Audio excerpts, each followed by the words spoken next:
fast brightening. All right. Careful, there's like a full drink next to you. Also a burning candle. You have this crazy looking mode here.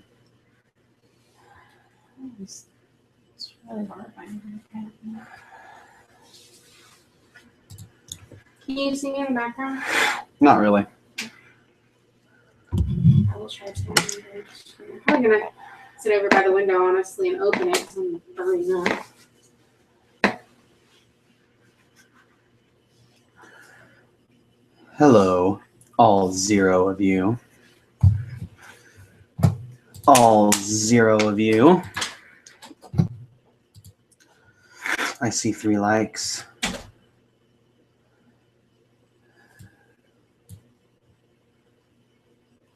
Hello, everybody. I see Abby, Katie, Bloody, Danielle, Aki.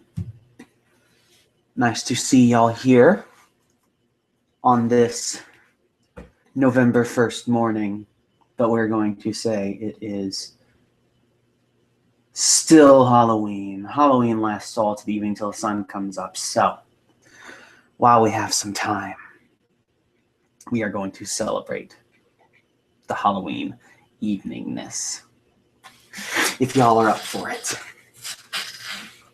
So I know I had told y'all a while back that I was going to write my own creepypasta. Well, that did not come to fruition thanks to school. But the next time I do have a creepypasta night, which could very well be sooner than you think, I will have one written for all of y'all. And I'm super excited about it because I have this direction that is going to be quite awesome, if you ask me. So let me play with this microphone setting. That's a bit loud, isn't it? Yeah, it is. That works for me. Aha! There we go. All right. Excuse me.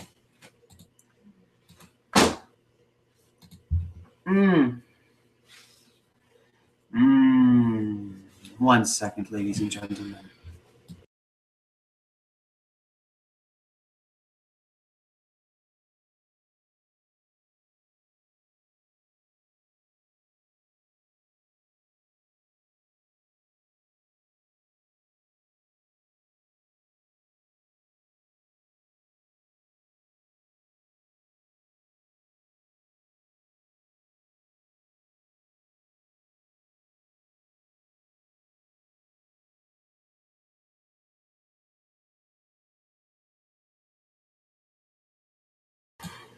Okay.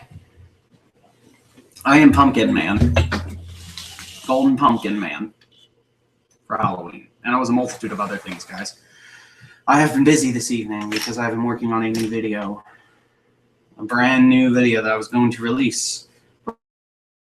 Before, as it stands, I will have to release this after this stream, or get to work on it more, and then release it. So, once the stream is done, I will get back to work on that video. Let's see. Oh. I itch under this mask. My Halloween's been pretty good, y'all. Just been really busy today, actually, trying to get this video done. So that's what I've been up to. I hear someone was a cat burglar. Abby was a cat burglar. Some Bloody was Masky. From Marble Hornets, I assume. I want to see pictures. I want to see pictures, y'all. Tweet me your pictures, take pictures, tweet them, make them happen.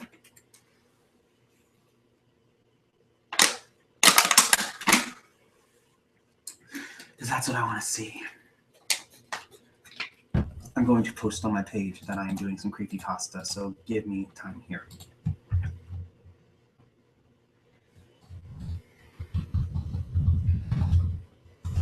Creepy Spaghetti is live.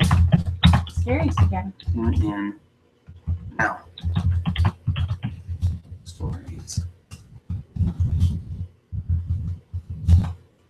Halloween Frights.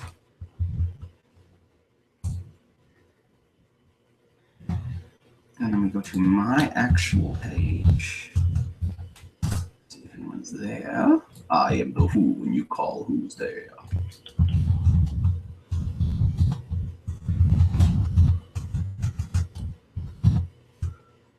Sorry, y'all.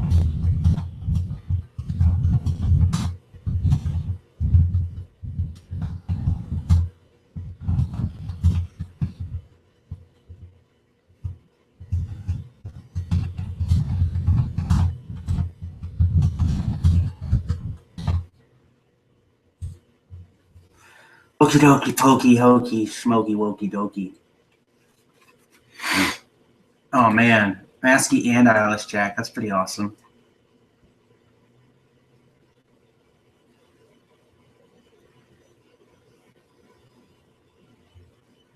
Wendy from Peter Pan, Katie. That's kind of awesome. Rado was a knight, and that's pretty tight.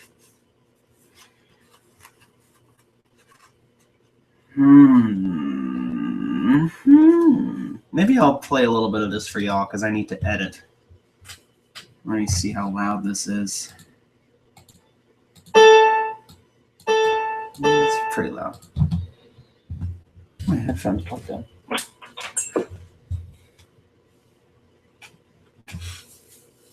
Creepypastas.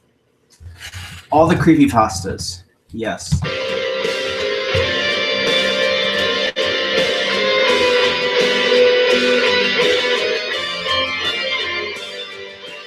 Boys and girls of every age, wouldn't you like to see something strange? Come with us and you will see.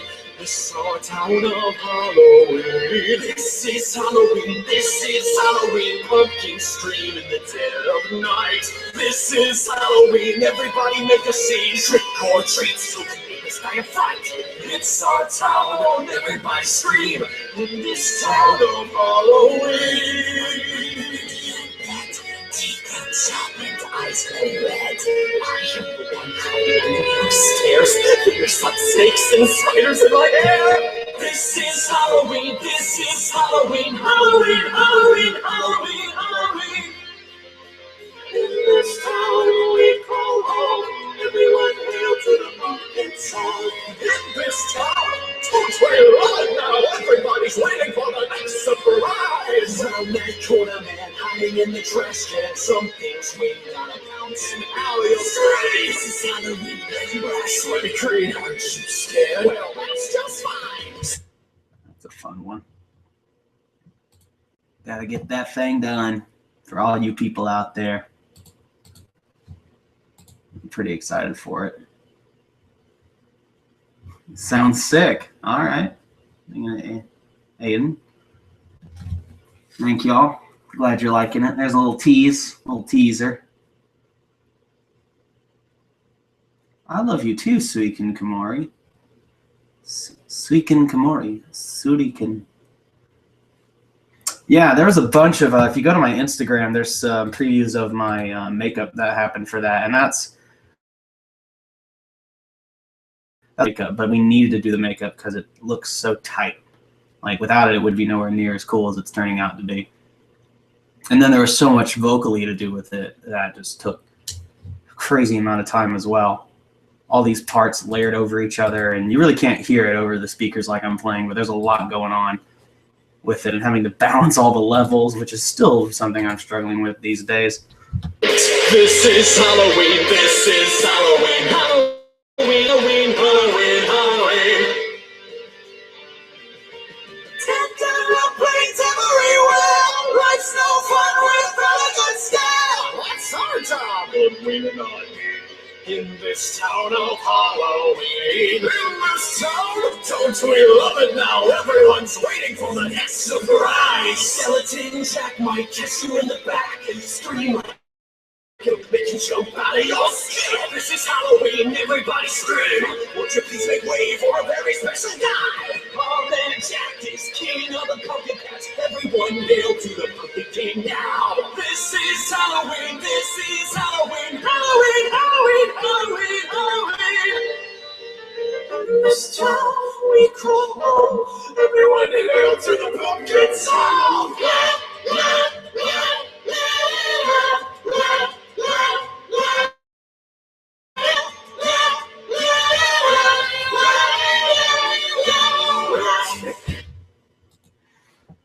There's that other part.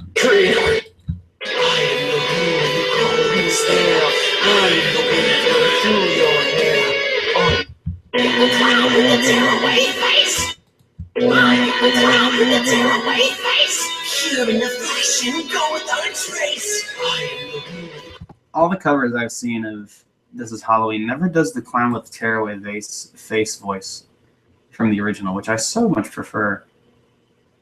What I wanted to do was mash the original This Is Halloween with the hard rockiness of the Marilyn Manson version, which is like, I could not find a cover of it, so I had to get this metal one, which is a pretty good substitute if you ask me, and just put those two together, and I think it sounds pretty tight. So it was a fun cover. And yes, y'all will get live ones very soon, but these were too much fun to pass up. The villain ones had a chance to act out and do some silly things and be really cool. I'm just mainly showing y'all this and thinking in my head of what to do next, because I wanted people to trickle in before I started reading some creepypastas. It is really interesting looking at my behind time stream. Oh man, this mask. I'm going to keep it on for at least one of these readings. Is it hard to wear? A little bit. Like, why? It's just hard to breathe. Ooh. And talk, and it's kind of like this wrapper's kind of strangling my head a little bit. Just a little bit. You could probably do without it. I wore the mask about. It'll just fall on my head. Ah! You are a pansy. Boys and girls of every age, What wouldn't did you everyone like do to for see Halloween? something strange? Did y'all trick or treat or go to parties? Did y'all trick or treat? What'd y'all do? What did everybody do? We were here. We all just here on the internet, do anything? I had to get a creepypasta site. I have to put in my age. I remembered.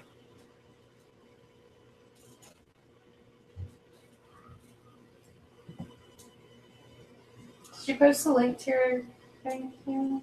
'Cause I can't find Yeah, I it. did. Yes, I thought I did.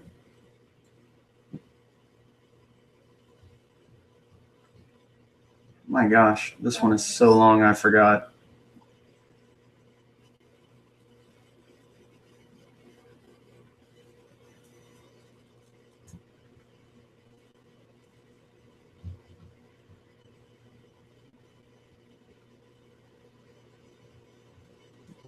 Hi, Larissa. Larissa explains it all. Oh, no.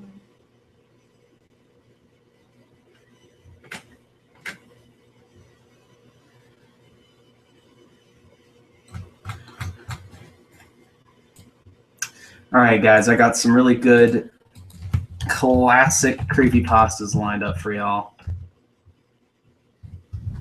That was a lot of kids, Abby. Good for you. I love doing fun stuff with kids at Halloween. It's always a fun time. They get super excited in their costumes, and they get excited when you recognize them. And we were actually at a outdoor mall last week, and they had the mall, all the stores had put on this Halloween event for all the kids, like at 5 o'clock, early, so it's not dark and scary. And all the stores, all the shops out were giving out candy. And we saw a bunch of kids running around in costumes, and it was so cute. And there was a little Elsa, and we were like, hi, Elsa. And she was so sweet. She was very sweet. They all get really shy and coy, and it's really fun. I really hope these cats don't run the internet out again. That could very well happen. What do? Just pick one. No, what do I do to stop them from, No, you can't. taking everything I love and tearing it to shreds because they're kittens. That's what they do. Well, y'all seem to have had interesting nights. We had watching horror movies with friends from Pratt, been indoors all night, watched some series. Halloween's not that big here in Sweden, according to Victor.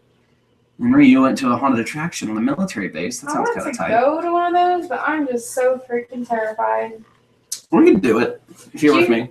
Did you hear on the Bobby Bones show how there's this family and their 17-year-old went into a haunted house thing and she had a heart attack and died? I did hear about that. And how they might sue because... Oh, that's... Come on. Okay, there's nothing cool about her dying. But it warns condition. Don't do it. She had a heart condition. Did she have a heart condition? She did. That's why she had a heart attack. Maybe it was an undiagnosed one. Or was it a diagnosed one? No, she had it for a while. Apparently she'd been taking medication. My thought is, well, maybe she's done stuff like this before and it never got to her, but maybe that was just a little too much. But I'm like, I feel like the haunted house shouldn't get in trouble because they had a warning. They did have a warning. They shouldn't be in trouble. They'll probably win the court hearing. It's still really sad, though. Thank you, Annie, for the compliment. What'd she say? Cassie hosted a party at St. Jude's for all the kids. Oh, wait, St. Jude's. So, if you're connected to St. Jude's, I don't know if you've heard, but Bobby Bones, this big national radio show, y'all should look him up, Bobby Bones Show. There's some stuff on the fan page about some stuff he's done because he's really cool. Raised $125,000 for St. Jude's in less than a week in memory of someone they knew who had cancer. So that's really cool. Good for you. Celebrating with the kids like that. Big old thumbs up. So did you find your pastas you're going to read? I found 2 pastas I'm going to read. Okay.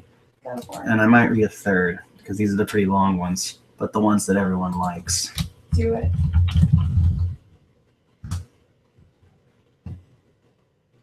Let me see.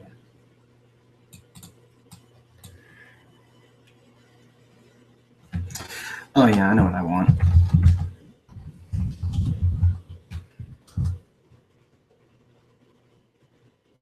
Ash wants you to say happy birthday to her boyfriend, Chris.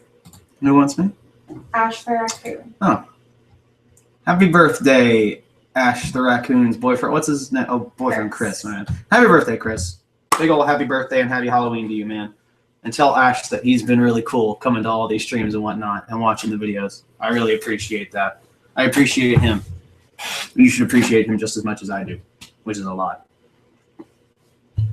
Quite a lot. I've said plenty of things to you, Annie. Have I not? I've said a lot of things to Annie. Right? I think so. Annie, you are my biggest fan. Much love. All the hearts to you. All of you. Did they knock over their litter box? Please don't knock on the internet. Guys, if I just die and they knock out the internet, which could happen, everyone stop and get out of this area. Hold on. I know what to do. We're so pro, guys. I mean, we're not pro, but we're doing our best. I'm glad you're here. And we're glad you're here, and I appreciate it. Priorities, Abby, priorities. I agree.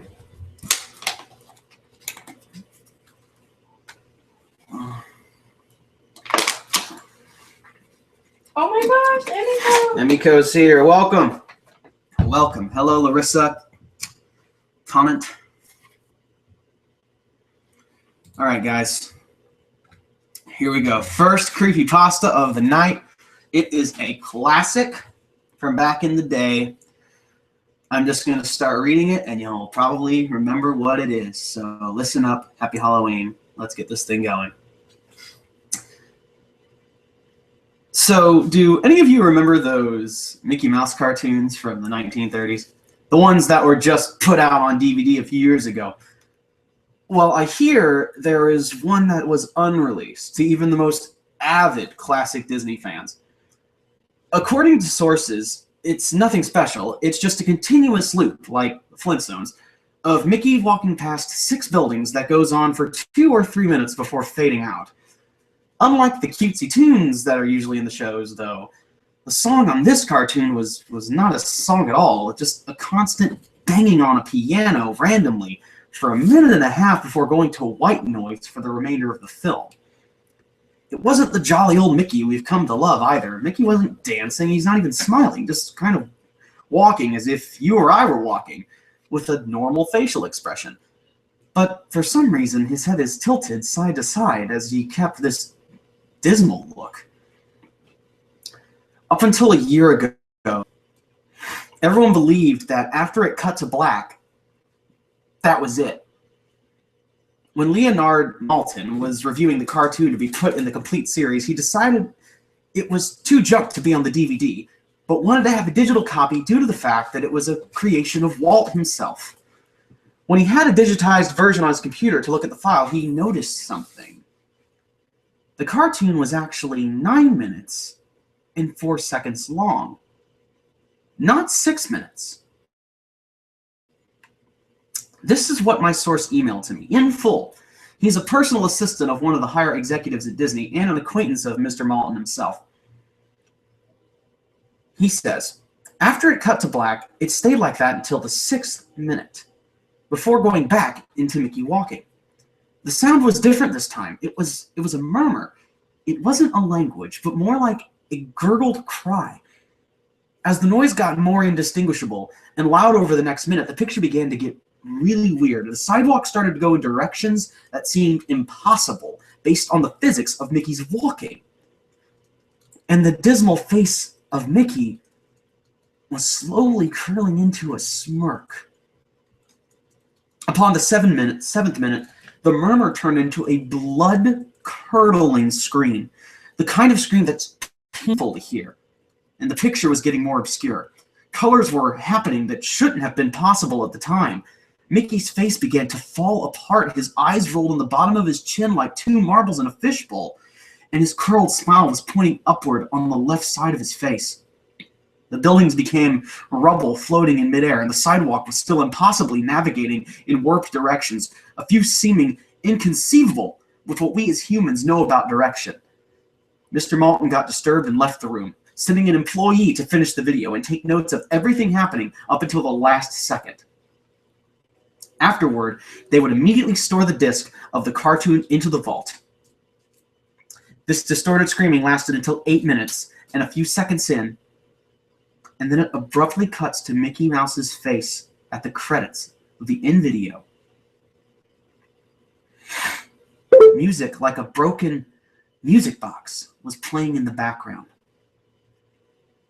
This happened for about a full 30 seconds. And whatever was in that remaining 30 seconds, I haven't been able to get a sliver of information about.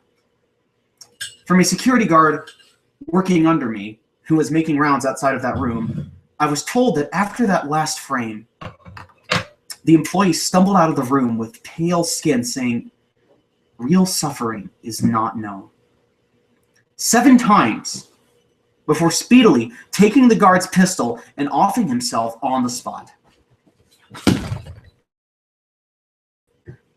The thing I could get out of Leonard Maltin was that the last frame was a piece of Russian text that roughly said, "The sights of hell bring its viewers back in." As far as I know, no one else has seen it. But there have been dozens of attempts at getting the file on rapid share by employees inside the studios, all of whom have been promptly terminated of their jobs.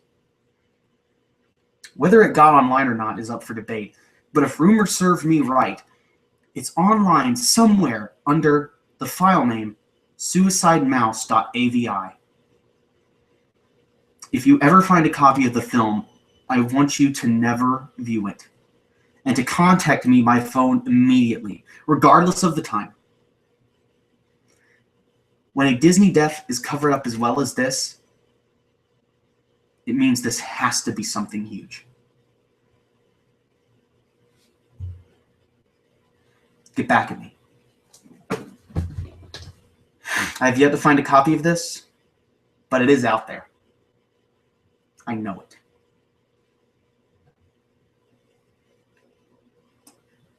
And there's that. That is suicidemouse.avi. A classic. Whew, okay. I can remove this now. That is painful.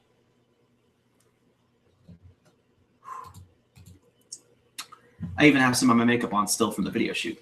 Isn't that fun? Here's the mask. The cats ran into the computer at pell-mell speed, if you didn't hear that, at one point in time. Kind of humorous. And the internet didn't die. That's nice.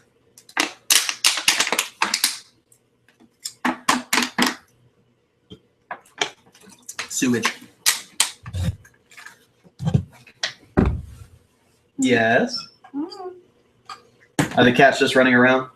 Yes. They're super excited in that cold air. I have to cover up my body so I don't get clawed. Oh man, I love this little day bed because there's like 4 layers and they try to get at you and they just like claw like crazy, but they can't get you and it's like, haha. Yes, you have Got him. bed. How many of y'all have heard that one before? It's one of the first ones I ever heard. It was really frightening when I first heard it. And there's totally a video on YouTube if you want to watch it. I suggest you watch it with lights on and with friends because it is very frightening. And watch something happy. And then watch something happy. Go get some puppies. Go get some pink fluffy unicorns dancing on rainbows. You know. Family Guy. Family Guy. That's funny. Futurama. Whatever floats your boat that makes you feel good. Futurama's not that funny. It's not about being funny. It's about being. It's about being. You know the perfect thing to watch after scary things? Muppet Treasure Island. Muppet Treasure Island. That's my cure for it all. Stop picking your nose. Oh my gosh, it is just gross. I've had makeup all over my face today, and some of it's gotten in my nose. This is not phone checking time. This is your stream. You're right. You're right. It is my stream. Don't be rude. This Creepypasta night brought to you by Mountain Dew Gamer Fuel Call of Duty Advanced Warfare. Which sounds like the new Ghost Recon. Because we are staying up, people. Because it's Halloween. Making it happen. It was right after the part you talked about the gun. They scared the mess out of me. Oh, no. Oh, someone got scared by it. That's great. Okay, I love you, Caleb, but me and Guy are scared already. Wait, who said that? Emiko. Ben Drowned. I thought about doing Ben Drowned, but it's just long. Oh, It's like super long. Very involved. And also, it's one of those things, like, if you don't know the game that well, it's only kind of creepy. If you know it really well, very frightening. And if you watch the videos, oh, man. I think the thing what's so cool about Ben Drowned, for those who don't know, it's a creepypasta scary story about a glitch within The Legend of Zelda. Ocarina of Time. I forgot which game it is. What game is it? Oh, Majora's Mask. My bad. Duh, it's Majora's Mask. And if you don't know anything about the game, go watch read the creepypasta and watch the videos along with it. Even if you don't know the game at all, it's so well done and incredibly. I mean, I don't know how he did it, but he like made these levels off the game. Like he modded the game to work with his creepypasta, and it's insanely well done. It looks like you're drinking pee. Yes, it does, doesn't it? Parakia. Or Parakia. Is this more? I'm just finding things on me right now. What? It's the night. They get frisky, indeed. Wow, a bunch of people have never seen this before or heard that one.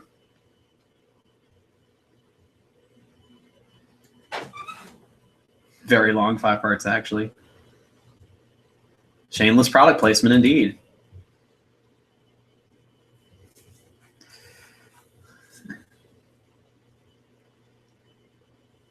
Aw. Emiko.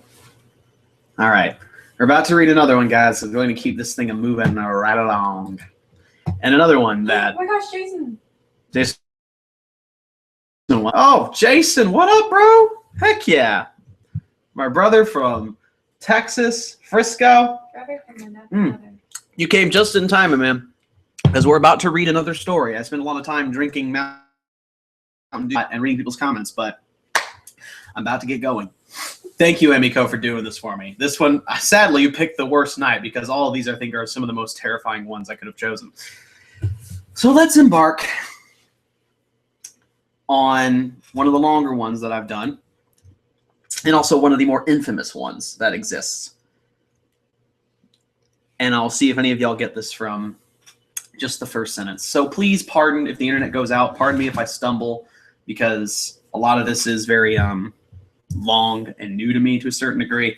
And these cats are running around, so they may distract me. They may knock something over. It might pull this out of the moment, but hey, we might need that. So just asking you to bear with me while I do this, while I ham it up a little bit or take a break to get a drink, because it is long. So here we go. We'll see if y'all figure it out as I go on. You ever get it to where you can't swallow sometimes? It's very strange. Excerpt from a local newspaper. Ominous, unknown killer is still at large. After weeks of unexplained murders, the ominous unknown killer is still on the rise. After little evidence has been found, a young boy states that he survived one of the killer's attacks and bravely tells his story. Dream, and I woke up in the middle of the night, says the boy. I saw that for some reason the window was open, even though I remember it being closed before I went to bed. I got up and shut it once more. Afterwards, I simply crawled under my covers and tried to get back to sleep. That's when I had a strange feeling, like someone was watching me. I looked up and nearly jumped out of my bed. There, in the little ray of light illuminating from between my curtains, were a pair of two eyes. These weren't regular eyes. They were dark, ominous eyes. They were bordered in black and just plain out terrified me. That's when I saw his mouth, a long, horrendous smile that made every hair on my body stand up. The figure stood there, watching me. Finally, after what seemed like forever, he said it. A simple phrase, but said in a way only a madman could speak. He said, "Go to sleep." I let out a scream. That's what sent him at me. He pulled up a knife, aiming at my heart. He jumped on top of my bed. I fought him back. I kicked, I punched, I rolled around, trying to knock him off me. And that's when my dad busted in. The man threw the knife. It went into my dad's shoulder. The man probably would have finished him off if one of the neighbors hadn't alerted the police. They drove into the parking lot and ran towards the door. The man turned and ran down the hallway. I heard a smash like glass breaking. As I came out of my room, I saw the window that was pointing towards the back of my house was broken. I looked at it to see him vanish into the distance. I can tell you one thing. I will never forget that face. Those cold, evil eyes and that psychotic smile. They will never leave my mind. Police are still on the look for this man. If you see anyone that fits that description in this story, please contact your local police department. Jeff and his family had just moved into a new neighborhood. His dad had gotten a promotion at work, and they thought it would be best to live in one of those fancy neighborhoods. Jeff and his brother Lou couldn't complain, though. A new, better house. What was not to love? As they were getting unpacked, one of their neighbors came by. "Hello," she said. "I'm Barbara. I live across the street from you. Well, I just wanted to introduce myself and introduce my son." She turns around and calls her son over. "Billy, these are our new neighbors." Billy said hi and ran back to playing his yard. "Well," said Jeff's mom, "I'm Margaret, and this is my husband Peter, and my two sons, Jeff and Lou." They each introduced themselves, and then Barbara invited them to her son's birthday. Jeff and his brother were about to object when their mother said that they would love to. When Jeff and his family are done packing, Jeff went up to his mom. "Mom, why would you invite us to some kid's party? If you haven't noticed, I'm not some dumb kid." "Jeff," said his mother, "we just moved here. We should show that we want to spend time with our neighbors. Now we're going to that party, and that is final." Jeff started to talk, but stopped himself, knowing that he couldn't do anything. Whenever his mom said something, it was final. He walked up to his room and plopped down on his bed. He sat there looking at his ceiling when suddenly he got a weird feeling. Not so much a weird feeling. He dismissed it as just some random feeling. He heard his mother call him down to get his stuff, and he walked down to get it.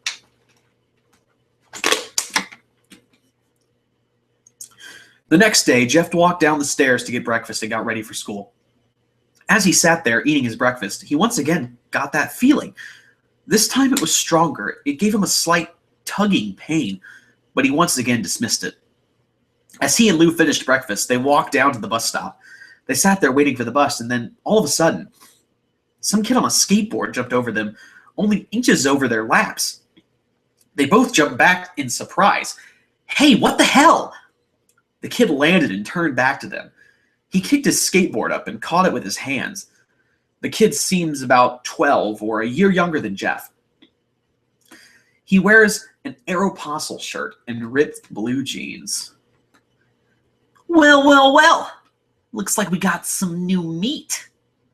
Suddenly, two other kids appeared, as if it was some sort of teenage drama movie. One was super skinny, and the other was huge, once again fitting in line with the teenage movie. "Well, since you're new here, I'd like to introduce ourselves. Over there is Keith."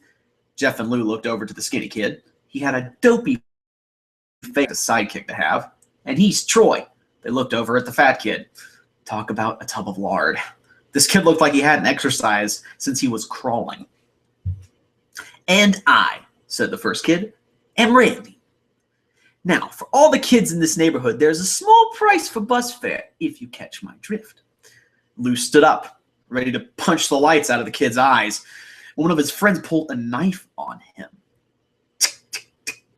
"I had hoped you would be more cooperative, but it seems we must do this the hard way." The kid walked up to Lou and took his wallet out of his pocket. Jeff got that feeling again. Now, it was truly strong, a burning sensation. He stood up, but Lou gestured him to sit down. Jeff ignored him and walked right up to the kid. "Listen here, you punk. Give me back my bro's wallet or else." Randy put the wallet in his pocket and pulled out his own knife. "Oh, and what will you do?" Just as he finished the sentence, Jeff popped the kid in the nose. As Randy reached for his face, Jeff grabbed the kid's wrist and broke it. Randy screamed, and Jeff grabbed the knife from his hand. Troy and Keith rushed Jeff, but Jeff was too quick. He threw Randy to the ground. Keith lashed out at him, but Jeff ducked and stabbed him in the arm. Keith dropped his knife and fell to the ground screaming. Troy rushed him too, but Jeff didn't even need the knife. He just punched Troy straight in the stomach, and Troy went down. As he fell, he puked everywhere. Luke could do nothing but look in amazement at Jeff. "Jeff, how'd you—" That was all he said. They saw the bus coming and they knew they'd be blamed for the whole thing, so they started running as fast as they could. As they ran, they looked back and saw the bus driver rushing over to Randy and the others. As Jeff and Lou made it to school, they didn't dare tell what happened. All they did was sit and listen. Lou just thought of that as his brother beating up the kids. But Jeff knew that it wasn't just beating up kids. It was more than that. It was something scary. As he got that feeling, he felt how powerful it was. The urge to just hurt someone. He didn't like how it sounded, but he couldn't help feeling happy. He felt that strange feeling go away and stay away for the entire day of school. Even as he walked home, due to the whole thing near the bus stop, and how now he probably wouldn't be taking the bus anymore, he felt happy. When he got home, his parents asked him how his day was, and he said, in a somewhat ominous voice, "It was a wonderful day." Next morning, he heard a knock at his front door. He walked down to find two police officers at the door, his mother looking back at him with an angry look. "Jeff, these officers tell me that you attacked these three kids, that it wasn't regular fighting, and that they were stabbed." "Stabbed, son!" Jeff's gaze fell to the floor, showing his mother that it was true. "Mom, they were the ones who pulled the knives on me and Lou." "Son," said one of the cops, "we found 3 kids, 2 stabbed, 1 having a bruise on his stomach, and we have witnesses proving that you fled the scene. Now what does that tell us?" Jeff knew it was no use. He could say him and Lou had been attacked, but then there was no proof it was not them who attacked first. They couldn't say that they were fleeing because, truth be told, they were. So Jeff couldn't defend himself or Lou. "Son, calm your brother down." Jeff couldn't do it, since it was him who beat up all the kids. "Sir, it was me. I was the one who beat up the kids. Lou tried to hold me back, but he couldn't stop me." The cop looked at his partner and they both nod. "Well, kid, it looks like a year in juvie." "Wait," says Lou. They all looked up to see him holding a knife. The officers pulled their guns and locked them on Lou. "It was me. I beat up those little punks. I have the marks to prove it." He lifted up his sleeves to reveal cuts and bruises as he struggled. "Son, just put the knife down," said the officer. Lou held up the knife and dropped it to the ground. He put his hands up and walked over to the cops. "No, Lou, it was me. I did it." Jeff had tears running down his face. "Poor bro, trying to take the blame for what I did. Well, take me away." The police led Lou out to the patrol car. "Lou, tell them it was me. Tell them. I was the one who beat up those kids." Jeff's mother put her hands on his shoulders. "Jeff, please, you don't have to lie. We know it's Lou. You can stop." Jeff watched helplessly as the cop car speeds off with Lou inside. A few minutes later, Jeff's dad pulled into the driveway, seeing Jeff's face and knowing something was wrong. Son, what is it?" Jeff couldn't answer. His vocal cords were strained from crying. Instead, Jeff's mother walked his father inside to break the bad news to him as Jeff wept in the driveway. After an hour or so, Jeff walked back into the house, seeing that his parents were both shocked, sad, and disappointed. He couldn't look at them. He couldn't see how they thought of Lou when it was his fault. He just went to sleep, trying to get the whole thing off of his mind. 2 days went by with no word from Lou at JDC. No friends to hang out with. Nothing but sadness and guilt.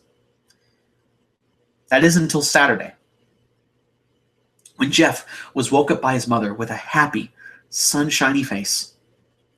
"Jeff, it's the day," she said as she opened up the curtains and let light flood into his room. What's today?" asked Jeff as he stirs awake. "Why, it's Billy's party."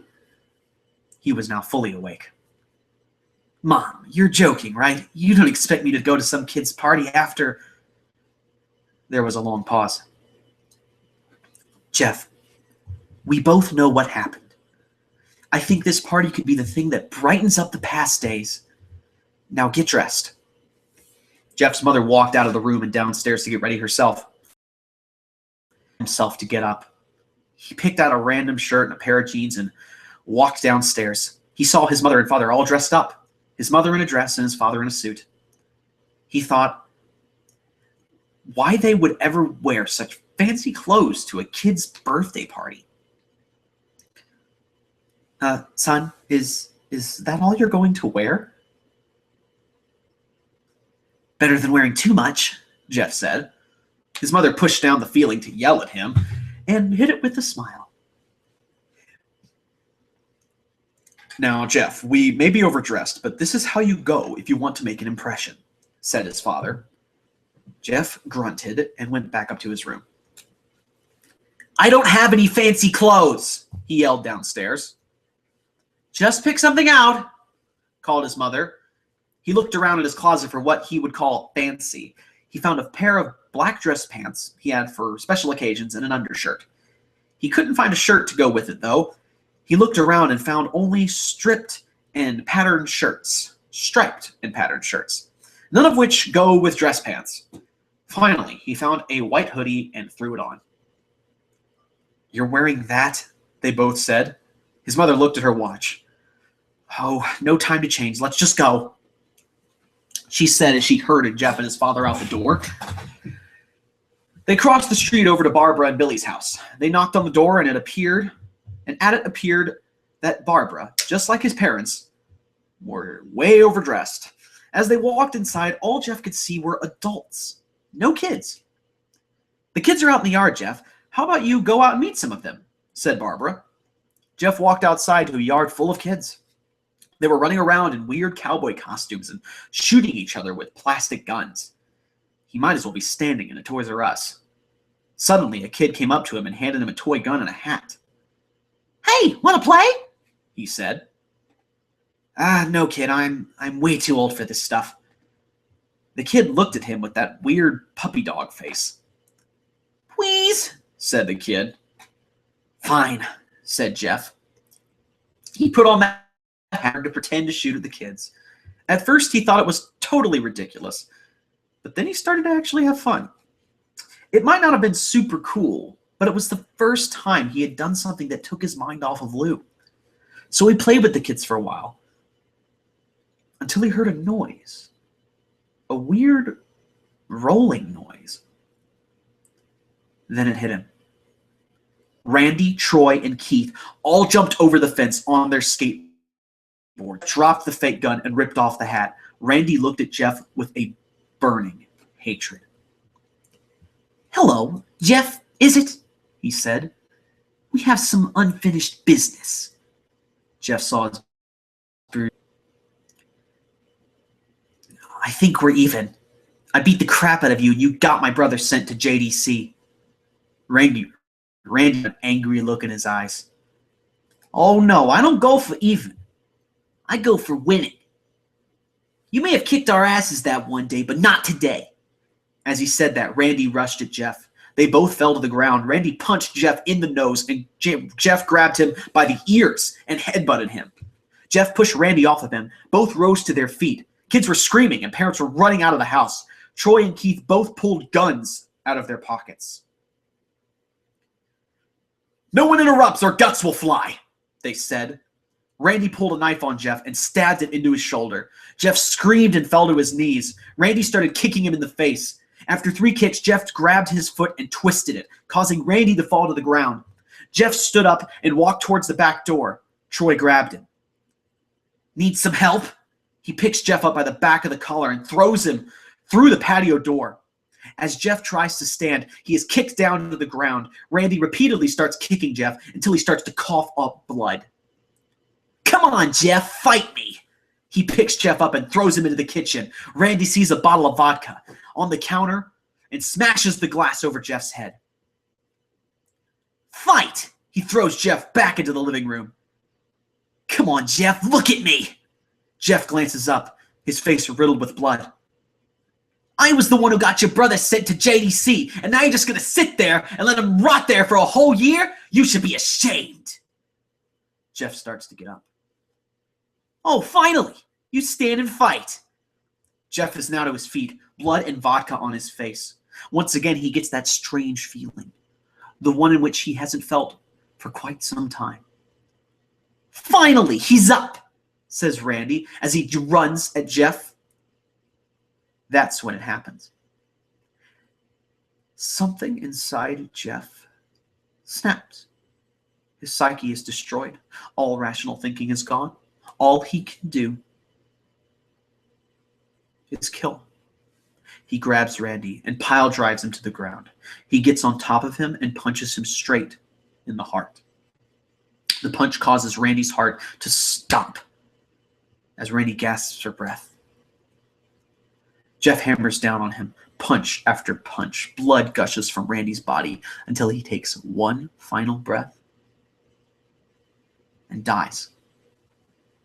Everyone is looking at Jeff now. The parents, the kids, they're crying, even Troy and Keith. although they easily break from their gaze and point their guns at Jeff. Jeff sees the guns trained on him and runs for the stairs. As he runs, Troy and Keith let out fire on him, each shot missing. Jeff runs up the stairs. He hears Troy and Keith follow up behind. As they let out their final rounds of bullets, Jeff ducks into the bathroom. He grabs the towel rack and rips it off the wall. Troy and Keith race in, knives ready. Troy swings his knife at Jeff, who backs away and bangs the towel rack into Troy's face. Troy goes down hard. Now all that's left is Keith. He is more agile than Troy, though, and ducks when Jeff swings the towel rack. He dropped the knife and grabbed Jeff by the neck. He pushed him into the wall. A thing of bleach fell down on top of Jeff from the top shelf. It burnt both of them, and they both started to scream. Jeff wiped his eyes as best as he could. He pulled back the towel rack and swung it straight into Keith's head. He lay there, bleeding to death. Jeff let out an ominous smile. "What's so funny?" asked Jeff. Keith pulled out a lighter and switched it on. "What's funny," he said, "is that you're covered in bleach and alcohol." Jeff's eyes widened as Keith threw the lighter on him. As soon as the flame made contact with him, the flames ignited the alcohol in the vodka. While the alcohol burned him, the bleach bleached his skin. Jeff let out a terrible screech as he caught on fire. He tried to roll out the fire. It was no use. The alcohol had made him into a walking inferno. He ran down the hall and fell down the stairs. Everybody started screaming as they saw Jeff, now a man on fire, dropped to the ground, nearly dead. The last thing Jeff saw was his mother and the other parents trying to extinguish the flame. That's when he passed out. When Jeff woke, he had a cast wrapped around his face. He couldn't see anything, but he felt a cast on his shoulder and stitches all over his body. He tried to stand up, but he realized that there was some tube in his arm, and when he tried to get up, it fell out. A nurse rushed in. "I don't think you can get out of bed just yet," she said as she put him back in bed and reinserted the tube. Jeff sat there with no vision, no idea of what his surroundings were. Finally, after hours, he heard his mother. "Honey, are you okay?" she asked. Jeff couldn't answer, though. His face was covered. He was unable to speak. "Oh, honey, I have great news.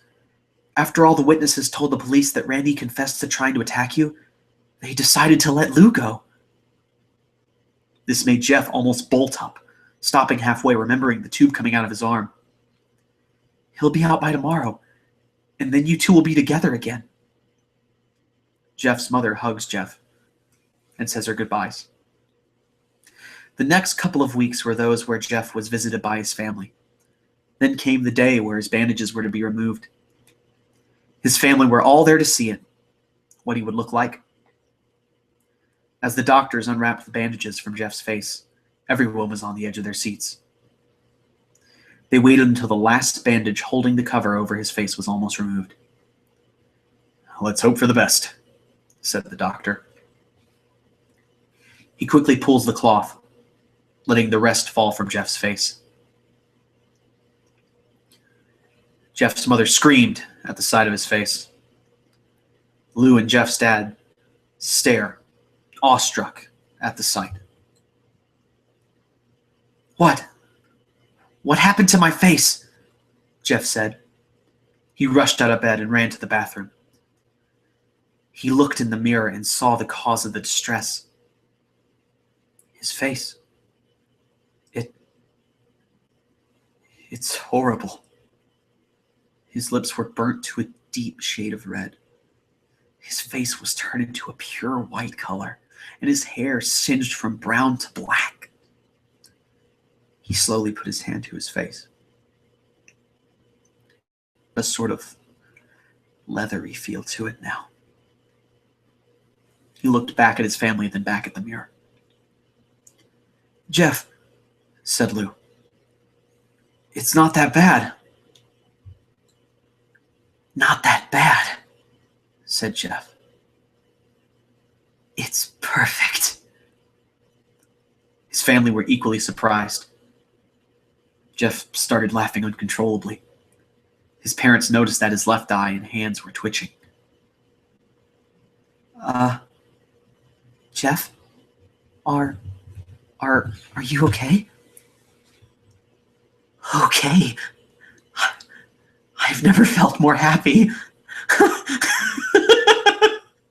Look at me. This face goes perfectly. He couldn't stop laughing. He stroked his face, feeling it, looking at it in the mirror. What caused this? Well, you may recall that when Jeff was fighting Randy, something in his mind, his sanity, snapped. Now he was left as a crazy killing machine. That is, his parents didn't know. Doctor, said Jeff's mom, is my son all right? You know, in the head? Oh yes, this behavior is typical for patients that have taken a very large amount of painkillers. If his behavior doesn't change in a few weeks, bring him back here and we'll give him a psychological test. Oh, thank you, doctor. Jeff's mother went over to Jeff. Jeff, sweetie, it's time to go.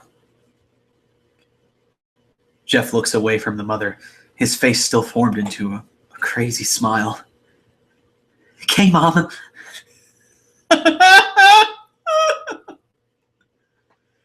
His mother took him by the shoulder and took him to get his clothes.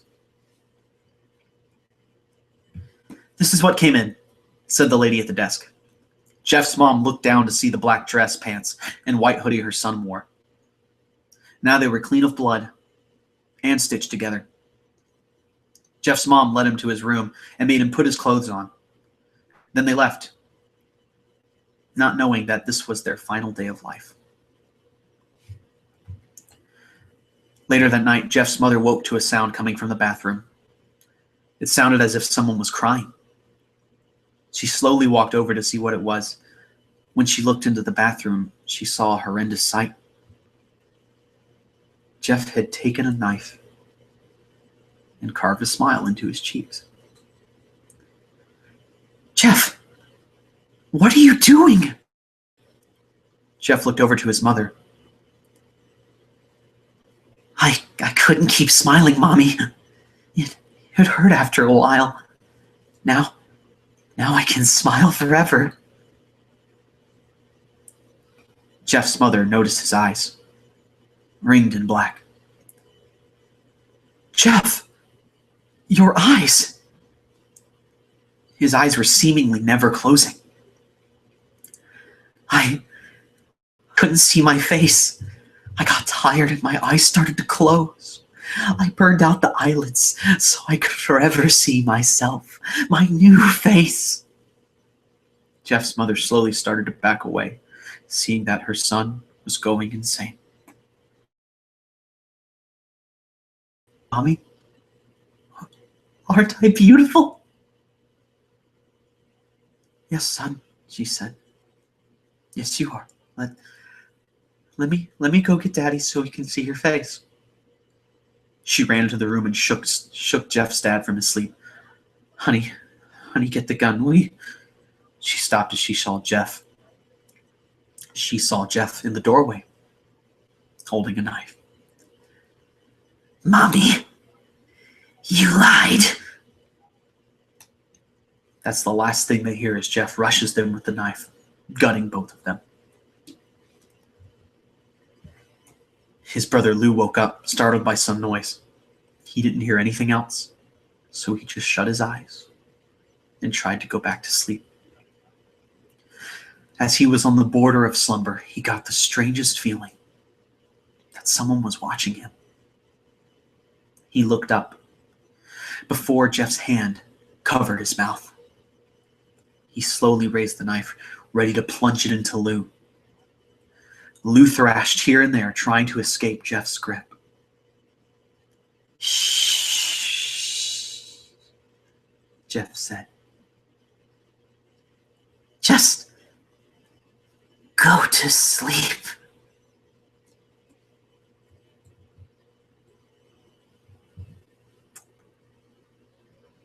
And that's Jeff the Killer.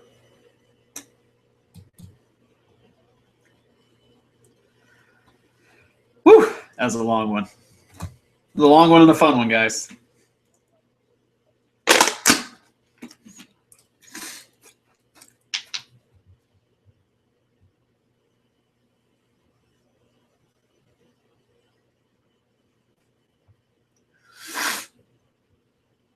It's interesting reading back through your comments after I've read it.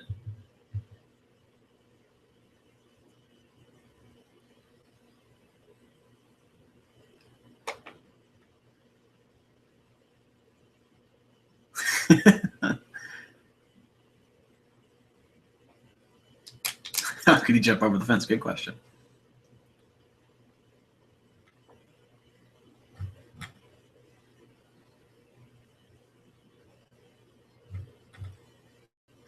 Nautilus, man. He's involved in that.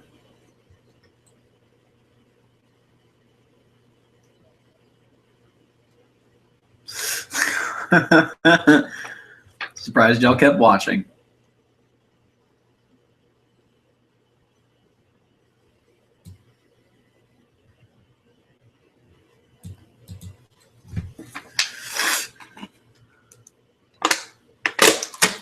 It is a bit anticlimactic,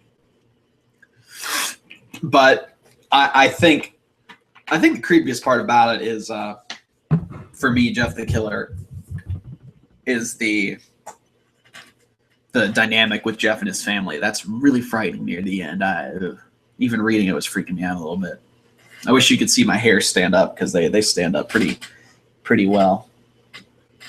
Oh my goodness! Oh my goodness! My baby's asleep. You pass out. Aw. You didn't like it? Is that what it is? You didn't like my reading? Oh, you can't even talk. You're so tired. Go watch some cat videos, y'all. Go watch the cat videos. Hello, Russian. I cannot pronounce your name, bro. But hello, thank you. It's amazing that you're from Russia and here this late at night.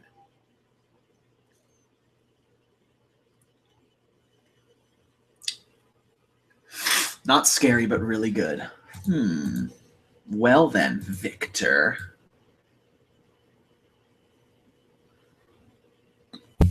I do have one more before I end the Creepypasta night. Or I might do another one, who knows. I had 3 in mind that I really wanted to do, and I wanted to end it with my favorite Creepypasta of all time. And then I'll start that one here in a little bit. Thank y'all for coming out. Just to let y'all know, just do a little plug to my Creepypasta night for Horror for Hyles on my channel.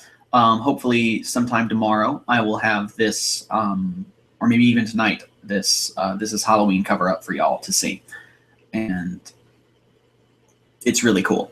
I'm really excited for it. We did a lot of cool things. Kara and I did a lot of makeup, or she did the makeup, but we had a lot of planning, and it's pretty tight, if you ask me. So stick around for it, because it's going to be cool. She's sleeping right now. She's huddled over on the day bed, just kind of chilling out. So can't show her. Nautilus, you missed the rake. The rake was the first Creepypasta I did. If you want to go back and read it.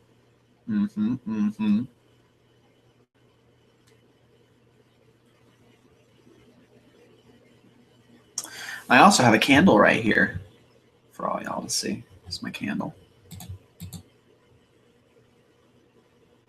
It's vanilla lime.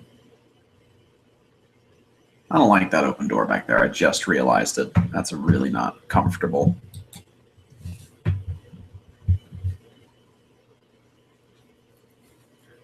I'm going to close it.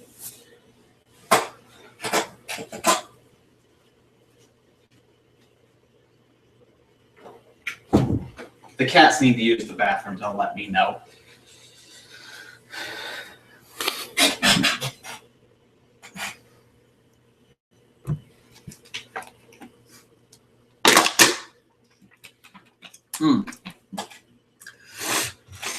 Yeah, rake is over, rake. Yes, it is over. If you want to hear my reading of the rake, you go to the first Creepypasta on my videos page and check that out. It does smell good. My candle does smell really well. Everything's in the past, guys, by the way. I see your comments. Your comments appear in tandem with my video, which is about 30 seconds behind. So all the comments I'm replying to are comments you wrote 30 seconds prior, because I'm in the future. Because I can be like, here, let's try this. future Caleb just talked about his favorite kind of cheeses. My favorite kinds of cheeses are sharp cheddar, Parmesan, Gouda, Colby Jack, Pepper Jack. Ooh, I forgot Pepper Jack. My least favorite, American cheese, and go away forever. So let's see if that happens. That'll be fun for y'all to figure that out. So after that's done and all said and done, I'll Future Caleb is also about to play a little bit of This Is Halloween.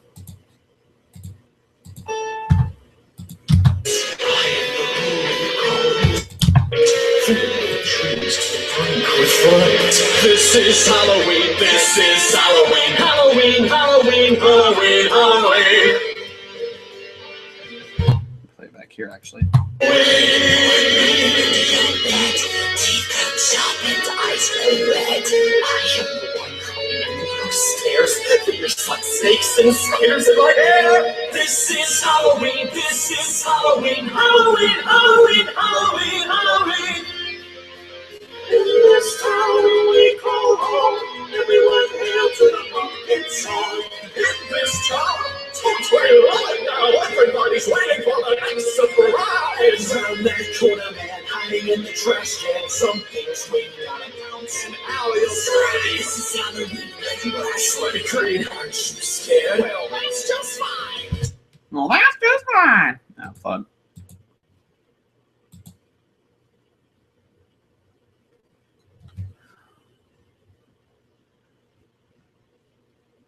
Now you'll see the in the future thing I was talking about. Isn't that fun? And it is a metal version, to answer you, Rockin' Brony. You're right. It is not Halloween anymore, Darkest Inferno. It is not. But it is the morning of November 1st, and we will continue our Halloween Creepypasta night into the next day. Who's to say Halloween has to only be one day? It'll be like Halloween Hanukkah.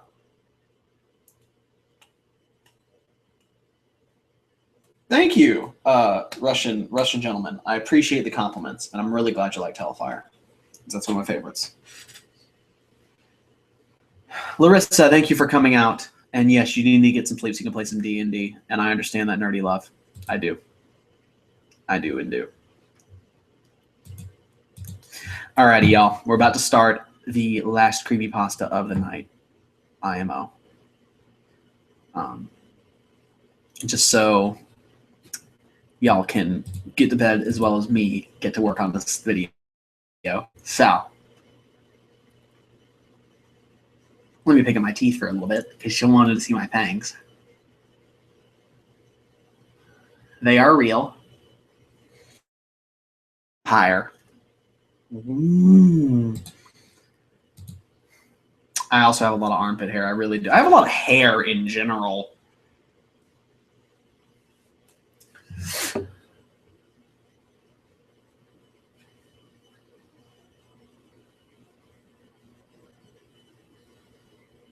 Yes, you absolutely can, Rock and Brony. Go right ahead. Do your thing, man. It is not ending. It's just, I'm going to do one more. Did I say I was going to end? Maybe I did. I have no idea. I'm going to do one more, though. And Kara? Hi. Oh, my gosh. I can't believe you responded. I thought you were dead out. You can't even respond. Oh, my goodness. You're so tired. It's really cute.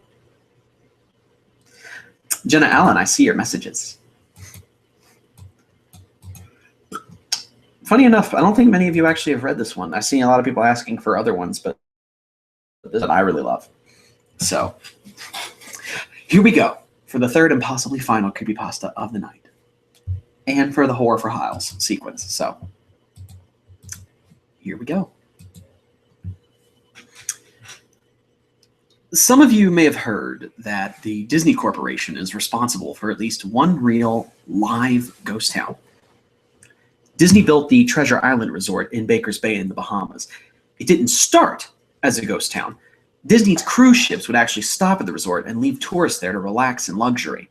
That is a fact. Look it up. I'll wait.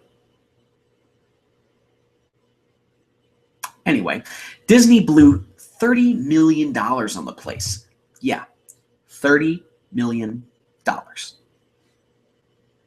Then they abandoned it. Disney blamed the shallow waters, too shallow for their ships to safely out. There was even blame cast on the workers, saying that since they were from the Bahamas, they were too lazy to work on a regular schedule, which is bogus because I've been to the Bahamas. That's where the factual nature of their story ends. It wasn't because of sand, and it obviously wasn't because of foreigners are lazy. Both are convenient excuses. No, I sincerely doubt those reasons were legitimate. Why don't I buy the official story? Because of Mowgli's Palace. Near the beachside city of Emerald Isle in North Carolina, Disney began construction of Mowgli's Palace in the late 1990s. The concept was a jungle-themed resort with a large, you guessed it, palace in the center of the whole thing. If you're unfamiliar with the character of Mowgli, then you might better remember the story, The Jungle Book. If you haven't seen it anywhere else, you know it as a Disney cartoon from decades past. Mowgli is an abandoned child in the jungle, essentially raised by animals and simultaneously threatened/pursued by other animals. Mowgli's Palace was a controversial undertaking from the start. Disney bought up a ton of high-priced land for the project, and there was actually a scandal surrounding some of the purchases. The local government claimed eminent domain on people's homes, then turned around and sold the properties to Disney. At one point, a home that had just been constructed was immediately condemned with little to no explanation. The land grabbed by the government was supposedly for some fictional highway project. Knowing full well what was going on, people started calling it Mickey Mouse Highway. Then there was the concept art. A group of stuffed shirts from Disney Co. actually held a city meeting. They intended to sell everyone on how lucrative the project was going to be for everybody. When they showed the concept art, this gigantic Indian palace surrounded by jungle, staffed with men and women in loincloths and tribal gear, well, suffice it to say, everyone flipped their lids. We're talking about a large Indian palace, jungle, and loincloths, not only in the center of a relatively wealthy area, but also a somewhat xenophobic area of the southern U.S. It was a questionable mix at that point in history. One member of the crowd tried to storm the stage, but he was quickly subdued by security after he managed to break one of the presentation boards over his knees. Disney took that community and essentially broke it over its knees as well. The houses were razed, the land was cleared, and there wasn't a darn thing anyone could do or say about it. Local TV and newspapers were against the resort at the beginning, but some insane connection between Disney's media holdings and the local venues came into play, and their opinions turned on a dime. So anyway, Treasure Island, the Bahamas. Disney sunk those millions in and split. The same thing happened with Mowgli's Palace. Construction was complete. Visitors actually stayed at the resort. The surrounding communities were flooded with traffic and the usual annoyances associated with an influx of lost and irate tourists. Then it all just stopped. Disney shut it down and nobody knew what the hell to think. But they were pretty happy about it. Disney's loss was pretty hilarious and wonderful to a large group of folks who didn't want this in the first place. I honestly didn't give the place another thought since hearing it closed over a decade ago. I lived maybe 4 hours from it and didn't experience any of it firsthand. Then I read this article from somebody who explored the Treasure Island Resort and posted a whole blog about all the crazy stuff he found there. Things that were just left behind. Things smashed, defaced, probably ruined by the disgruntled former employees who had lost their jobs. Hell, the locals from all around probably had a hand in wrecking that place.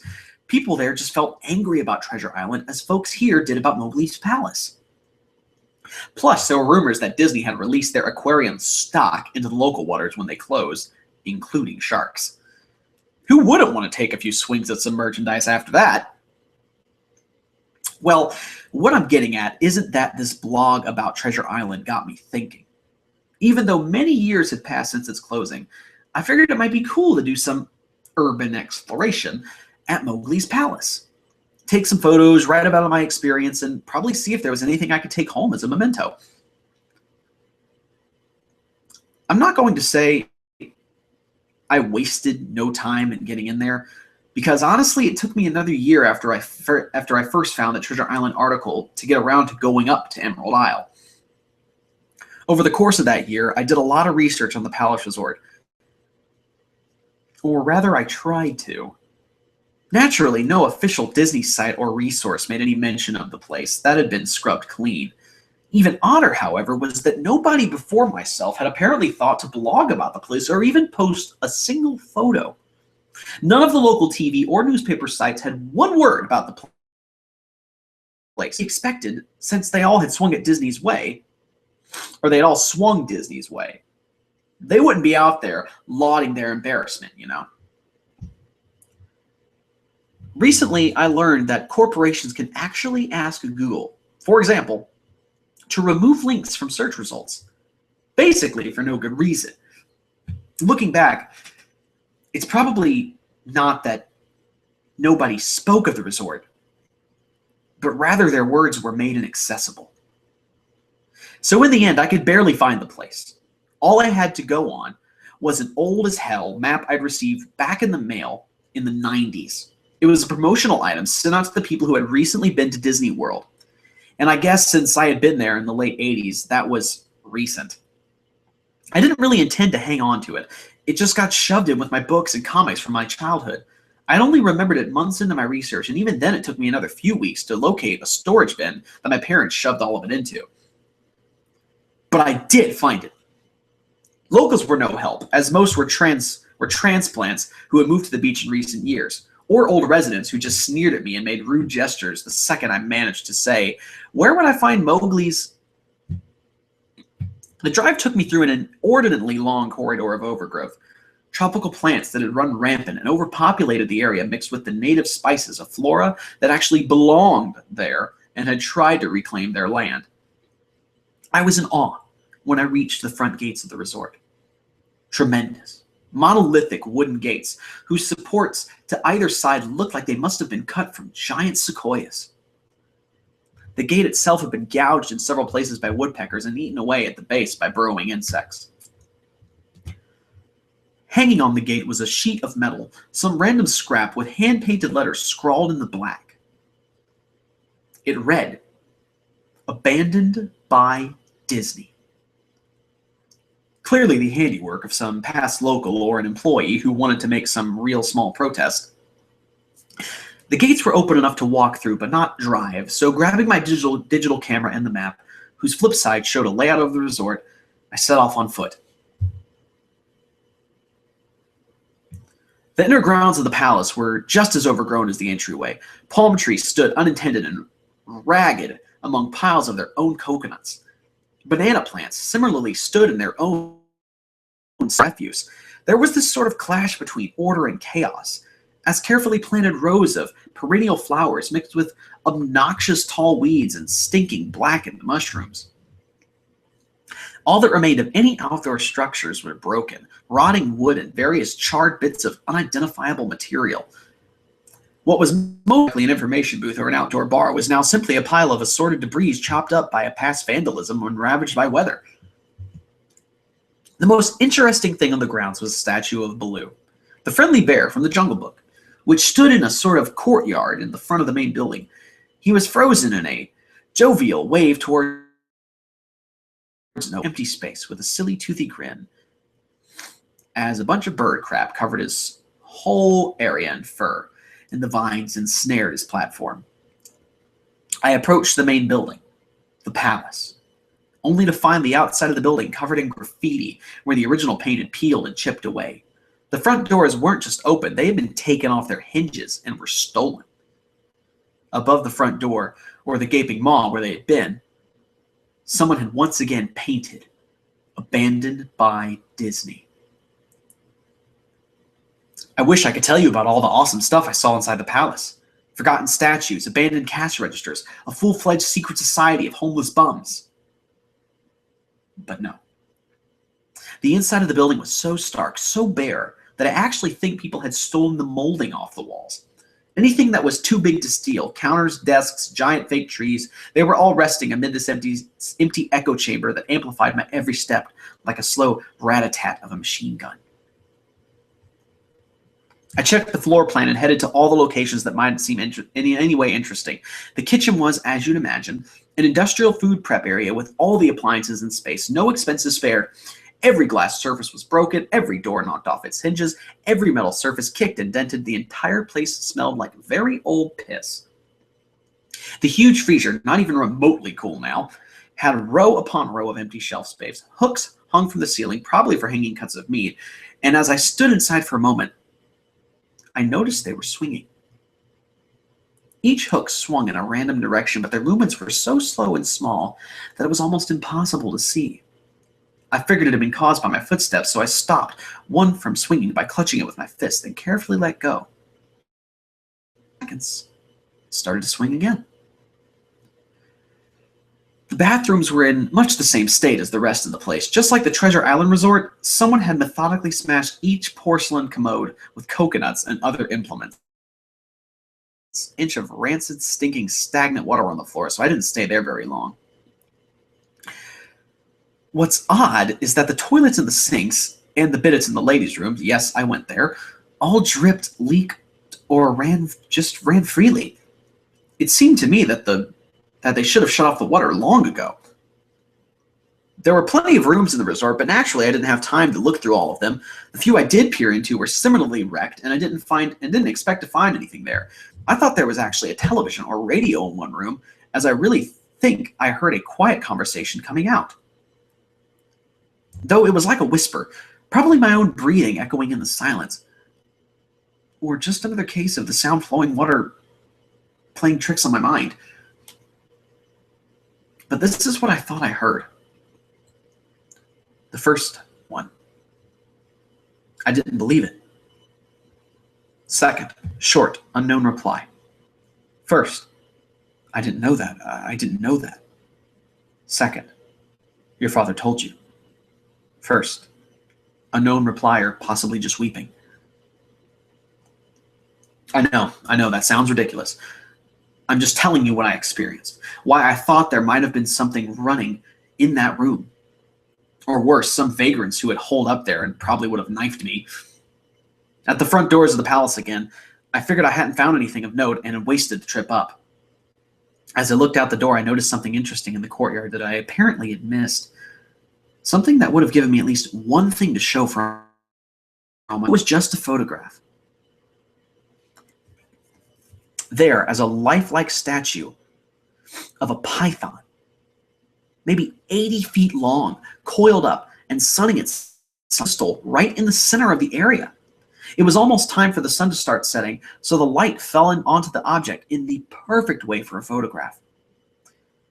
I approached the statue of the python and snapped a photo. Then I stood on my toes and snapped another. I moved closer again to get the detail of its face.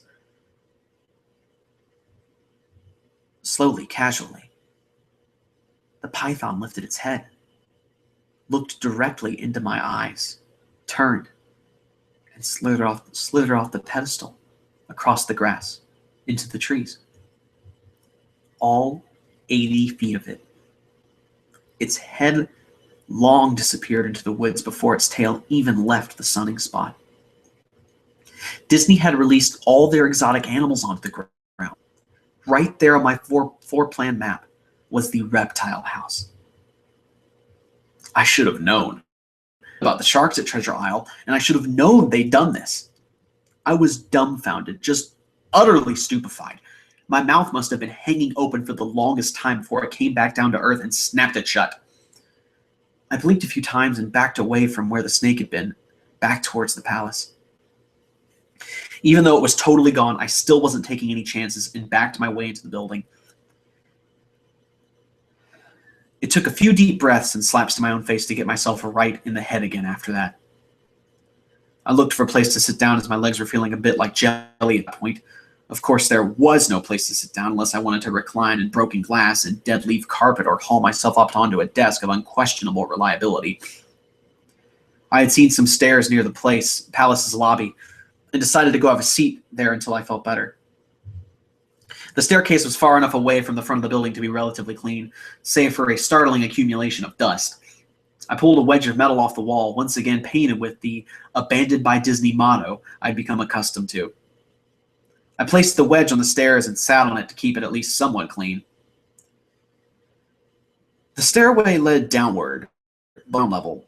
Using my camera flash as a sort of improvised flashlight, I could see that the staircase ended in a metal mesh door with a padlock.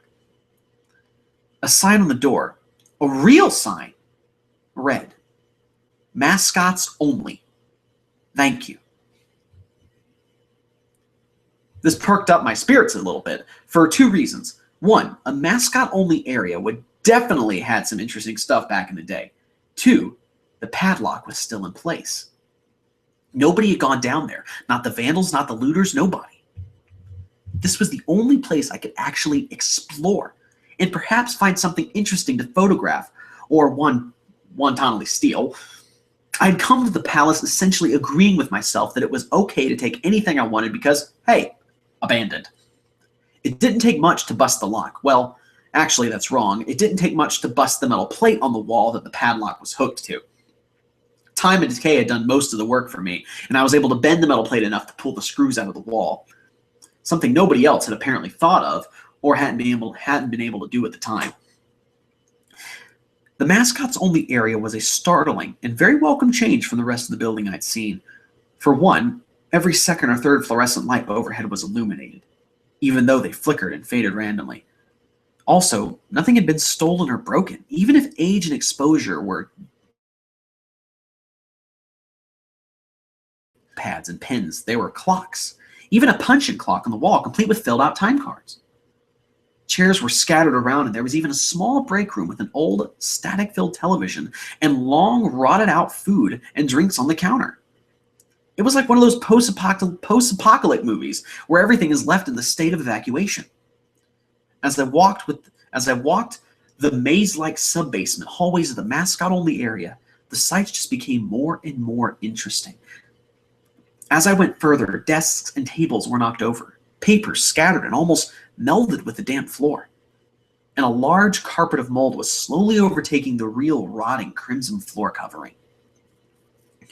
Everything was just sort of squishy.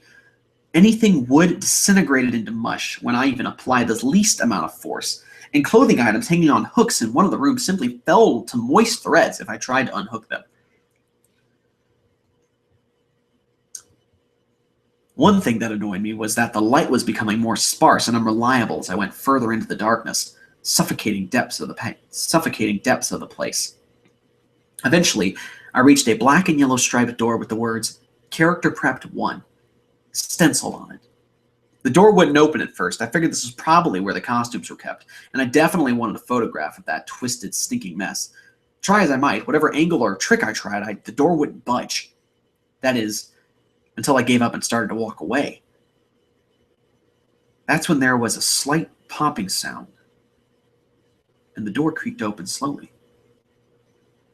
Inside, the room was completely dark, pitch black. I used the camera flash to look for a light switch on the wall by the door, but there was nothing. As I made my search, I was jarred out of my sense of excitement by a loud electrical buzz. Rows of lights overhead suddenly flashed to life, flickering and fading in and out like the rest I had passed. It took a second for my eyes to adjust, and it seemed like the light was going to just keep getting brighter until all the bulbs exploded. But just when I thought it would reach that critical stage, the lights dimmed a bit. It steadied. The room was exactly as I had pictured it. Various Disney costumes hung on the walls, put together like strange cartoon cadavers. Strange cartoon cadavers hung from invisible nooses. There was an entire rack of loincloths and native clothes on hangers towards the back. What I found odd and what I wanted to photograph right away was a Mickey costume at the center of the room. Unlike the other costumes, it was lying on its back in the center of the floor like a murder victim. The fur on the costume was rotten and shedding, creating bare patches. What was even odder, however, was the coloring of the costume. It was like a photo negative of the actual Mickey Mouse. Black where he should have been white, and white where he should have been black. His normally red overalls, light blue. The sight was off-putting enough that I actually put off photographing the thing until last. I took a picture of the costumes hanging on the walls, upward angles, downward angles, side shots to show an entire row of frozen, putrid cartoon faces, some with plastic eyes missing. Then I decided to stage a shot, just one of the bedraggled characters' heads on the slick, grimy floor. I reached for the headpiece of Donald Duck costume, and I carefully removed it so the thing wouldn't fall apart in my hands. As I looked into the face of the wide-eyed, moldering head, a loud clattering sound made me jump with fright. I looked down at my feet, and there between my shoes was a human skull. It had fallen out of the mascot's head and shattered into pieces at my feet. Only the empty face and the lower jaw remained, staring up at me. I dropped the duck head immediately, as you'd expect, and moved for the door. As I stood in the doorway, I looked back to the skull on the floor. I had to take a picture of it, you know? I had to, for any number of reasons that may seem silly, but only if you didn't think it through. I need proof of what happened, especially if Disney was going to somehow make this go away. I had no doubt in my mind, right from the start, that even if this was just gross negligence, Disney was responsible for this. That's when Mickey, that photo negative opposite Mickey in the middle of the floor, started to get up. First sitting up, then climbing to its feet. The Mickey Mouse costume, or whoever was inside of it, stood there at the center of the room, its fake face just staring directly at me as I mumbled, "No," over and over and over. With shaking hands, a violent thrashing heart, and legs that had once again turned to jelly, I managed to aim it at the opposite creature, now quietly sizing me up. The digital camera's screen displayed only dead pixels in the shape of the thing. It was a perfect silhouette of the Mickey costume. As the camera moved in my unsteady hands, the dead pixels spread, marring the screen wherever Mickey's outline moved to. Then the camera died, went blank and quiet and broken. I raised my eyes once again to the Mickey Mouse costume. "Hi," it said in a hushed, perverted, but perfectly executed Mickey Mouse voice. "Wanna see my head come off?" It started to pull at its own head, working its clumsy, glove-clad fingers around its neck with clawing, impatient movements similar to a wounded man trying to pull himself free of a predator's jaws. As it worked its digits into its neck, so much blood, so much thick, chunky, yellow blood. As I turned away, I heard a sickening tearing of cloth and flesh, only cared about getting away. That's all I wanted to do. Above the doorway out of his room, I saw the final message clawed into the metal with bone or fingernails. Abandoned by God. I never got the pictures off my camera. I never wrote the blog entry about it. After I ran from that place, fled for my sanity, if not my very life, I knew why Disney didn't want anyone to know about this place. They didn't want anyone like me getting in. They didn't want anything like that getting out.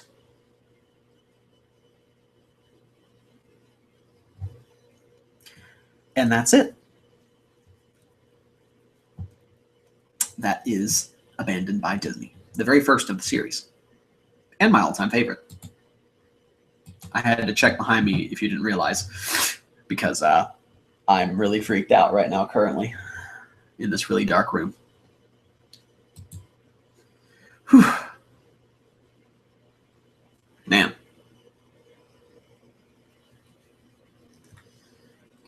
Let's see what you wonderful people said.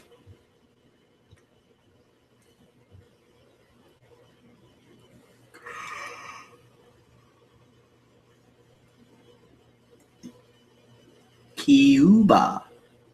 It is fun. Cuba.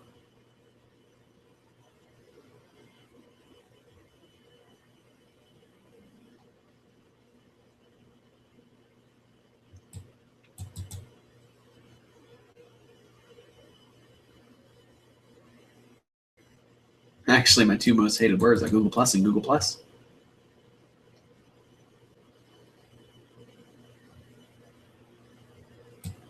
Sorry I ruined your Disney Channel for the evening there, Abby. I didn't mean to.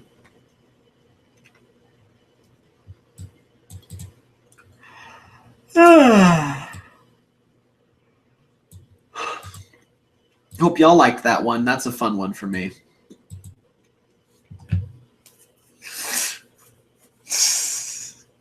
I mean, you can leave whatever you want, Emiko. I didn't mean to put this on you. But thanks for fighting through it, you and your friends. I really appreciate y'all.